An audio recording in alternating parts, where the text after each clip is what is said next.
back in fiscal 12, and we're going to need another 7, 8, 9, 10% increase to get back to level ground again. And it's not all a reflection. It's not a reflection on North Reading's reticence to support education. It's a reflection on the poor procedures in place to fund education at the state level. It just hasn't kept up, and we, our community, and Cliff, this is the Cliff's fact of the number of students per population has a large bearing on why we can't keep up, and it continues. We're at right around 5 students per person in town, and there are a lot of other communities around that are in the 7, some in the 8, 9. I think Cliff meant 5 people per student. student. Right. Per people per student. Right. And if you think about that, it doesn't sound, 7 doesn't sound like a lot more than 5. But when you factor that, think about that just a little bit more. That's 40% difference. If we had 40% fewer students, we spent the same amount on them, we'd be sitting with 40% less school budget, wouldn't we? You might be at the state average. Yeah. But that would be very comfortable for us. And I personally have fought with the folks that play with the foundation budget, the formulas, and argued that point, and they just cannot get it through their head.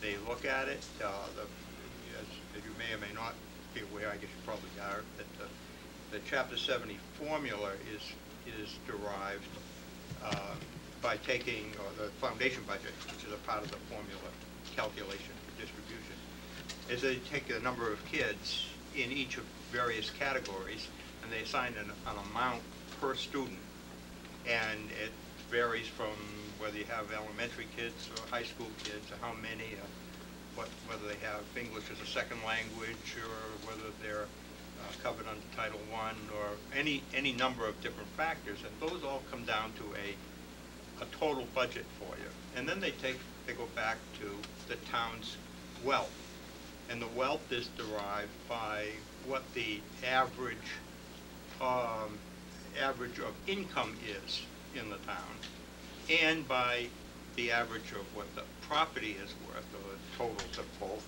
They put it together and mash it up, and they come up with a part of that you should be able to spend for education. And then they compare that, and they compare the foundation budget against that, and they say, all right, this is how much Chapter 70 money you're going to get. We don't fare very well on that, because we don't have the factors that generate the extra foundation number. And because, believe it or not, North Reading is well-to-do. We fit on opposite ends of the spectrum there. So we're faced with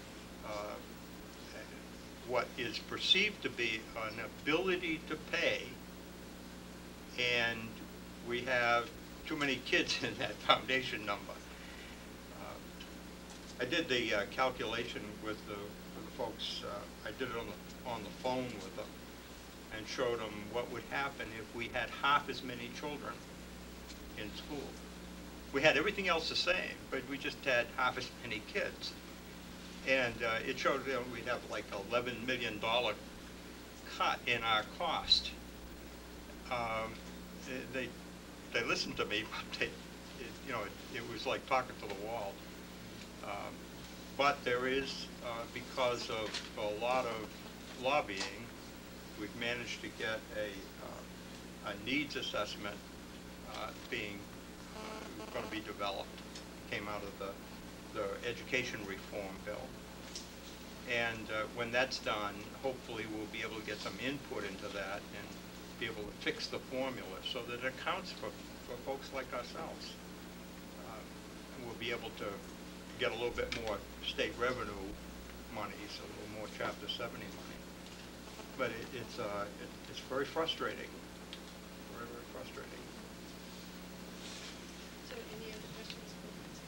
No? Thank you. Thank you. Thank you very much, Ben. Maureen.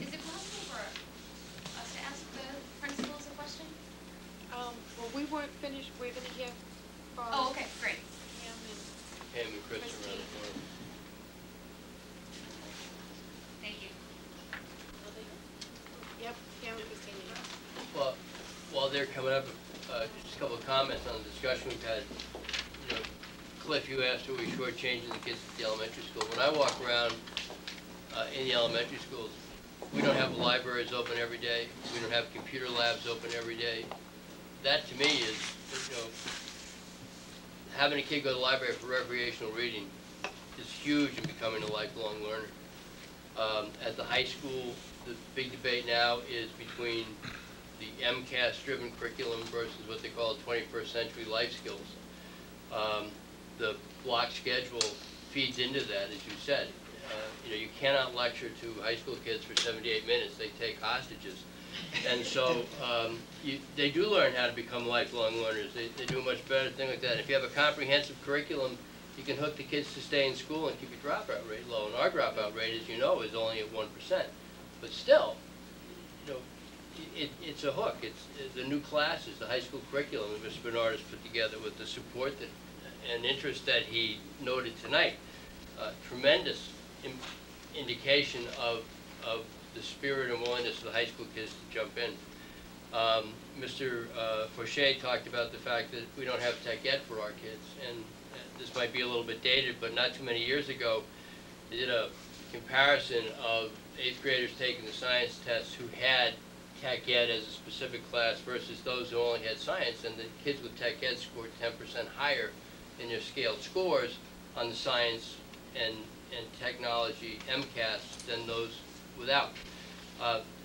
Last observation I'm going to make is when I walk through the schools as, you know, the outsider, I am tremendously impressed by two things that kind of meld together. One is that you can tell that the kids, from the little kids right up through the high school kids, they feel like the town supports them, that the town is interested in what's going on, that the town is really behind them. And you can see that, and when you talk to them, you can get that sense right away. And I get the same sense from the faculty. The faculty is young and old, they're energetic, they're enthusiastic, they like coming to work. I can't tell you the number of people who have asked me if I like it here. I lie and say I do. No, I'm kidding. I really do like it here. And then they tell me why they love it here. I had a woman in the middle school tell me the other day that she just can't wait to come to work. And believe me, that's not the way it is in every district.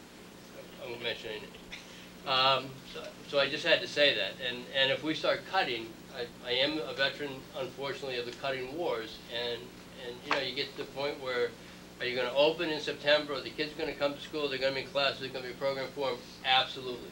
Are you going to maintain the high level of commitment and interest and enthusiasm and energy that you have right now? No. And you might not do it next year, but sooner or later, it's going to catch up. Okay, having said all that, we have Mr. Andrew, who, as you know, is the Director of Pupil Personnel Services, and Ms. Bodwin, who is the Director of Curriculum Instruction and Technology, and 4 or 5 other things I can't remember. So I will let them go on, and then these are the last of the administrators that are going to speak tonight, and we will entertain questions. Hi, how are you tonight? I think back, as you know, I'm retiring in June, and I think back over what has happened over the last 8 years in special ed that I've been here, and the district has made tremendous gains. And those gains have been realized this year because next year you're going into a budget with 14 less children in out-of-district placements. And that comes to a 7%. My budget is 7% lower going into next year because of that. And that money that you put into what's happening in the district, in the long run, supports children in, I think, a better education, and it's fiscally prudent. And you're going to see the results of that in your next fiscal year. You have a group of children who are graduating and turning 22, but you don't have the same numbers going out. And that makes a big difference, and that's really based on what's happening in the district for kids. And it's really through your efforts and the principals that we have been able to expand those services in the buildings. And there's been a huge expansion, I think you all know that, and I appreciate the support that's happened. And that really needs to continue. The minute that you increase class size in regular ed, and this happened 4 years ago, if you remember, I said to you, your out of district's going to increase. And that did happen in that year when we had to cut staff. So it's very important because you will pay for it one way or the other. Christine, 14 kids doesn't sound like a lot. Can you give the public some idea of what it costs for an out-of-district placement? On average, $50,000 for tuition and another $10,000 in transportation Per student? per student, the average. I think you need to make it clear, the savings won't be that much because we've invested internally, correct, within the district, Well, it's a right? 7% savings, It's so. a 7% savings out of my budget Right, for but- next year, that's what I'm Well, saying. I would We've, guess that we've made the those investments paraprofessionals- over the years, right, That's in correct. order to be able to do this, and I think they're good investments, I think we all do, because if we can properly educate students with IEPs and other needs in the district and do it as well, I think better in cases than some out-of-district placements, then that's what we need to be Well, that's the doing. other upside. I'm sure a lot of the families and the children would rather stay in district than go out of district as well. I would think that any parent, that would be their first choice. If you do see the associated cost internally increase, I suspect if we looked at the spike in our paraprofessionals, that many of them come from special ed units. Absolutely. And when we try to service all students internally, we have to make sure that we have specialists that have the time and are running around to provide reading and speech and OT, whatever kind of therapies they need, or else they will take their students out. That's correct. So it works as long as we're willing to take some of the savings and put them back in to our schools. And we've got Right. balance this year, that's working. It's working. All right. And then you're gonna leave us, so. Well, thank you. It's been a great 8 years. 8 years. Thank you all your time. Thank you. Seeing as I'm last, my comments pretty much reiterate what you've heard from all of the principals and from Chris. And echoing some of your comments, a level services budget for next year essentially keeps us with our heads above water. You guys mentioned earlier at the 2006 cuts and the attempts to restore them, and we still haven't met that restoration. So in a sense, a level services budget for next year means we're still working at going back and trying to get to the point where we're restoring where we were in 2006. With every year that passes, we're losing a competitive edge with our surrounding communities. We offer a wonderful education for our students. And I echo what Keith has said about it is a wonderful place to come to work, and we have teachers that are giving it their all, and they're doing very hard work. And sometimes when we kind of zero in on our immediate task, we lose sight of what's going on around us. And other communities are continuing to grow while we're trying to hold on to what we have, and while we're trying to hold on to staff and give a quality, as we've said, no frills opportunity for our students. And we will continue to do that. We're can-do people. Whatever number you give us, we're going to find a way to make it work, open the doors next year, and give a quality experience to the kids.